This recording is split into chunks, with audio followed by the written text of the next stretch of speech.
Halo semua, kembali lagi di channel Serajana Film. Di video kali ini saya akan menceritakan alur cerita film yang berjudul Kill Order. Film ini dirilis pada tahun 2017.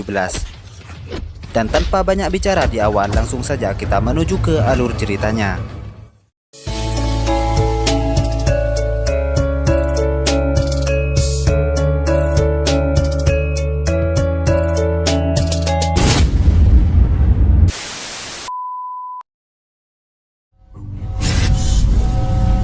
Film diawali dengan memperlihatkan seorang pria yang terbangun dari mimpi buruknya. Dia adalah David. Terlihat dia sangat ketakutan atas mimpi yang barusan ia alami. Lalu dia kembali dibuat terkejut setelah sosok yang berada dalam mimpinya tersebut tiba-tiba muncul di depannya, sehingga membuat dia menjerit ketakutan. Pamannya yang mengetahui hal itu, dia langsung mendobrak pintu kamar David, lalu mengambil obat penenang dan menyuntikannya kepada David. Pada saat pamannya merapikan tempat tidurnya, tanpa sengaja dia menemukan foto perempuan, yang mana perempuan tersebut merupakan teman sekolah David yang bernama Mai. Sehingga bisa disimpulkan kalau David memiliki rasa simpati terhadap Mai. Kemudian David pun bersiap-siap untuk pergi ke sekolahnya dan berangkat dengan diantar oleh pamannya. Don't worry, they can't last forever. Sesampainya di sekolah, David bertemu dengan Mai. Akan tetapi, tampaknya David tidak menghiraukan Mai yang sedang berbicara padanya. Mungkin David masih trauma dengan mimpinya semalam.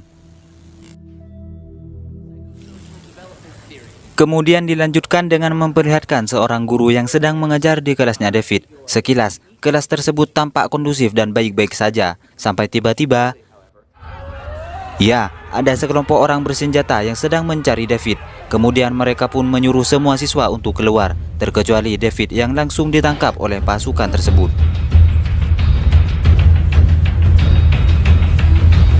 Dalam situasi yang terdesak, David pun kembali melihat sosok yang ada dalam mimpinya telah berada di hadapannya.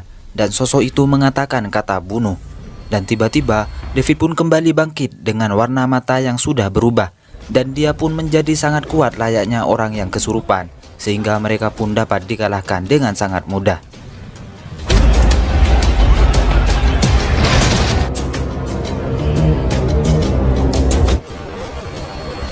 Setelah semuanya tewas oleh David, akhirnya David kembali normal seperti semula. Tapi anehnya, David sama sekali tidak tahu apa yang telah ia lakukan barusan. Kemudian ada dua orang pria yang menginterogasi gurunya David. Pria itu berkata kalau David adalah pasiennya yang sudah kabur sejak tahun lalu. Alasan mereka ingin menangkapnya karena David sangatlah berbahaya bagi orang-orang di sekitarnya dan tercatat kalau David telah membunuh 4 orang selama ini. Lalu gurunya itu berkata kalau David memiliki seorang paman dan tinggal bersamanya. Beralih ke sebuah organisasi psikiatri, di mana organisasi tersebut diketuai oleh seseorang yang bernama Fujitaka. Terlihat dia sedang kedatangan 2 orang tamu, yang mana tujuan mereka adalah untuk bekerja sama, agar bisnis mereka semakin berkembang.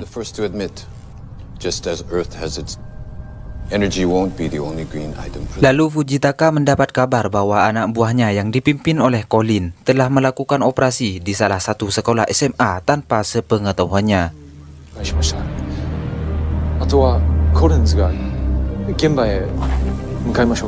Kembali ke David yang masih dikejar oleh orang yang ingin menangkapnya. Terlihat David pun lari ke sebuah minimarket dan bertemu dengan pamannya. Kemudian pamannya menyuruh David agar pergi ke sebuah apartemen untuk mengambil sebuah barang. Lalu dia bergegas pergi dan membiarkan pamannya yang ditangkap oleh orang-orang tersebut. Get to the apartment, just like we talked about before. The picture in the living room. Train 6, 477. Men! Run! Sesampainya di apartemen, David langsung mengambil barangnya dan juga beberapa obat penenang. Namun saat David akan pergi, tiba-tiba ada seorang yang langsung menghajarnya, sehingga membuat David tersungkur dan pertarungan pun tak terhindarkan. Karena lawannya yang cukup kuat, hal itu membuat David hampir terbunuh. Akan tetapi sosok itu kembali muncul di sebuah cermin, sehingga membuat David berubah menjadi sangat kuat dan pertarungan pun menjadi seimbang.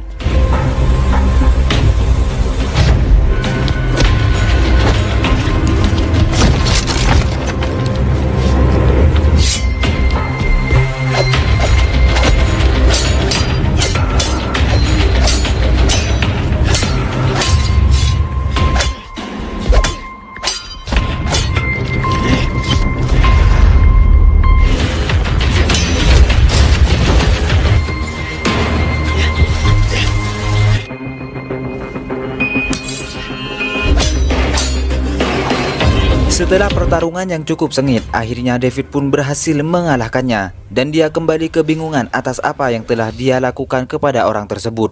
Memang yang membuatnya menjadi kuat dan brutal bukanlah dirinya sendiri, melainkan ada kekuatan gelap yang menguasainya. Sehingga setelah sadar, dia tidak mengetahui apa yang telah terjadi kepada dirinya.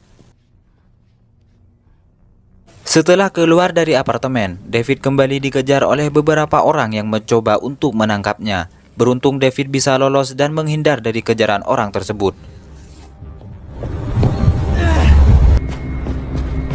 Setelah menemukan tempat yang dikiranya sudah aman, David pun membuka bingkisan yang dia ambil dari apartemen sesuai petunjuk dari pamannya tersebut. Setelah dibuka, ternyata bingkisan yang ia ambil berisi rekaman, yang mana rekaman tersebut yang akan menjelaskan tentang asal-usul kekuatan yang ada di dalam diri David. Ternyata, isi dalam rekaman itu adalah pamannya sendiri yang menjelaskan bahwa beberapa tahun lalu pamannya tersebut bekerja sebagai ahli genetika di sebuah proyek, yang mana proyek tersebut bertujuan untuk membuat manusia agar bisa menarik energi dari dunia alternatif ke dalam tubuh mereka. Untuk membuktikan pengujiannya berhasil atau tidak, proyek itu mencari anak yatim yang sudah tidak punya keluarga untuk dijadikan sebagai eksperimen. Dan David pun merupakan orang pertama yang dijadikan sebagai subjek percobaan. Akan tetapi, percobaan yang mereka lakukan terhadap David itu gagal. Namun percobaan tersebut berhasil menggabungkan dunia alternatif ke dalam tubuh David. Itulah alasannya kenapa mereka ingin sekali menangkap David. Setelah mendengarkan rekaman tersebut, terlihat David sedang menghampiri Mai di sebuah taman. Namun lagi-lagi, ada orang yang menembaknya dari belakang. Beruntung David masih bisa menghindar dan kabur bersama Mai ke hutan. Karena tidak mungkin David meninggalkan Mai sendirian. Target detained on site. Repeat. Your orders are to detain. Trying to explain. Look, I don't know what to think, but for those men...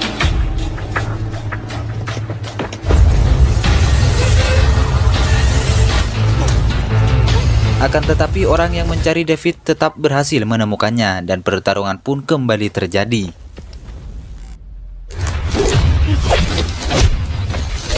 Di sini saya akan sedikit menjelaskan bahwa orang yang menghadang David tersebut adalah orang-orang yang sama seperti David, yaitu orang yang pernah dijadikan sebagai eksperimen di fasilitas psikiatri. Sehingga dia juga mempunyai kekuatan yang sama seperti David. Akan tetapi, percobaan yang dilakukan kepada orang tersebut berhasil, sehingga membuat mereka tidak sadar dan hanya bekerja sesuai perintah tuannya saja. Lanjut, seperti biasa saat David akan kalah, kekuatan gelap itu masuk ke dalam diri David, sehingga membuat David memenangkan pertarungannya dan membunuh mereka semua.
Scene beralih ke Tuan Fujitaka, di mana terlihat dia sedang menemui anak buahnya yang bernama Yin.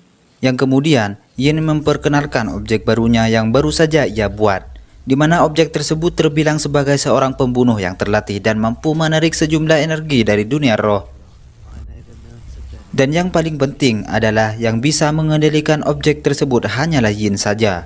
They will kill.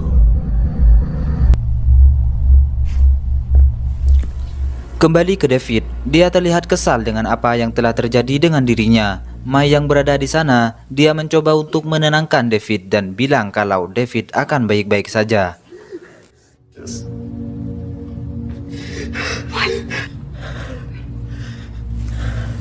Saat David sudah tenang, tiba-tiba ada sebuah peluru yang menancap di kepala Mai sehingga membuat Mai tewas seketika. Dan ternyata di luar sudah ada sekelompok orang bersenjata yang terus menembaki David dengan membabi buta. Setelah itu mereka melemparkan bom asap dan kemudian masuk ke rumah tersebut untuk menangkap David. David yang marah karena mereka telah membunuh Mai, dia langsung menghajar kelompok tersebut. Akan tetapi, ada seorang yang tiba-tiba menyuntikkan obat bius dari belakangnya, sehingga membuat David tidak sadarkan diri. Dan setelah sadar, tiba-tiba David sudah berada di sebuah ruangan bersama pamannya dalam keadaan tangan terikat. There's some things I need you to know. Tidak lama kemudian Yin datang dan menyuruh pamannya David agar menceritakan kepada David tentang semua yang telah terjadi kepadanya.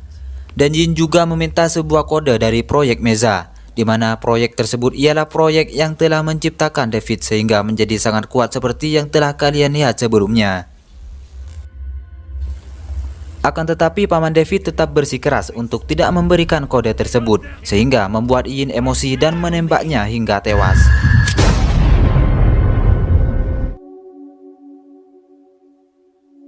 Kemudian datang beberapa orang psikiater yang langsung memprogram David dengan cara menyetrumnya di bagian kepala. Hal itu bertujuan agar David bisa dikendalikan oleh Yin dan dijadikan sebagai anak buahnya. Setelah disetrum, David pun pingsan yang kemudian di alam bawah sadarnya ia bertemu seseorang yang mirip sekali dengan dirinya. Dia merupakan kekuatan gelap yang ada dalam tubuh David. Lalu David pun bertanya, "Siapakah dirimu?" Dan orang itu menjawab kalau aku adalah kau dan kau adalah aku. Kemudian dia menghasut David agar mau membalas dendam kepada orang yang telah menyakiti dirinya. Remember the pain, But I don't want to kill. because they love David, not you. Our purpose is revenge. Embrace Setelah sadar, David langsung membunuh para psikiater tersebut. Dan sekarang David mempunyai sebuah tujuan, yaitu hanyalah balas dendam. Di sisi lain, terlihat Yin bersama rekannya yang sedang dihadang oleh orang-orang bersenjata yang merupakan suruhan Fujitaka. Alasan Fujitaka mengirim pasukan tersebut karena Fujitaka sudah mengetahui niat busuk Yin yang ingin merebut proyeknya. Kemudian kita akan dibuat terkejut setelah mengetahui bahwa Yin ternyata juga memiliki kekuatan yang sama seperti David, sehingga dia pun membantai pasukan bersenjata tersebut dengan sangat mudah. Sementara itu, David yang mencoba keluar dari gedung tersebut, dia dihadang oleh para anak buah Yin dan ia pun menghajar mereka semua.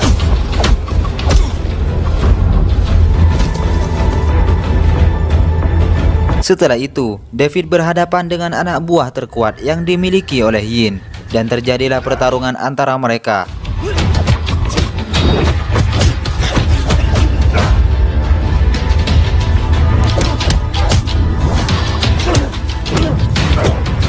Karena orang tersebut sangat kuat, David pun kalah dan ia pun digantung oleh orang tersebut. Namun tiba-tiba dia melihat sosok yang sama seperti dirinya itu muncul dan mengatakan, "Ingatlah rasa sakitnya." Seketika David langsung sadar dan mampu mengalahkan orang tersebut.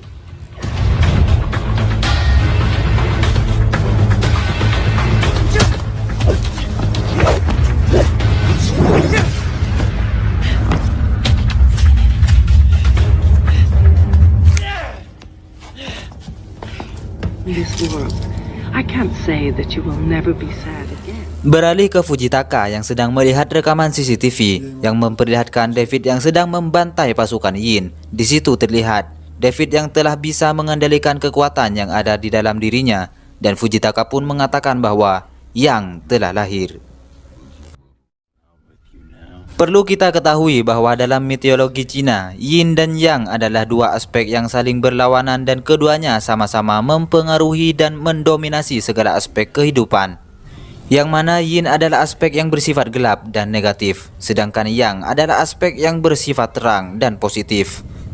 Sedangkan di film ini yang menjadi sosok Yin adalah Yin itu sendiri dan yang menjadi sosok Yang adalah David dan film pun berakhir.